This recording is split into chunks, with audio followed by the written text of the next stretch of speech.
Je rentre dans le métro et là, je sens le Seigneur me demander de proclamer l'évangile. Donc, je regarde un peu et je le sens pas. Du coup, je continue dans la trame, je continue et j'arrive au bout. Et je me dis, ouais, peut-être là, mais je le sens pas trop de proclamer. Du coup, je me dis, non, c'est bon, je vais pas proclamer. Je vais pas proclamer l'évangile. Et là, je vois un gars, il a la Bible. Donc, je suis en Allemagne. C'est écrit The Bible ou je sais pas quoi. La Bible en allemand, il l'a dans sa main.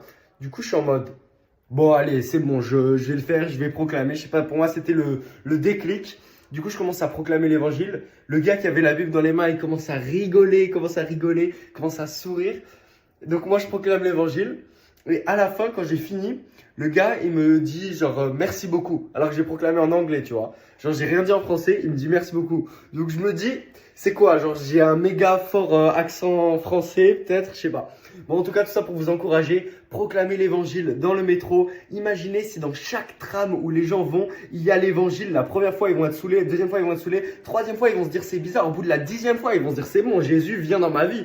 Donc je vous dis, franchement, proclamez l'évangile dans le métro. À chaque fois que vous êtes dans le métro, chaque tram, vous êtes deux, proclamez l'évangile. C'est une dinguerie. L'évangile du Seigneur doit être proclamé de partout.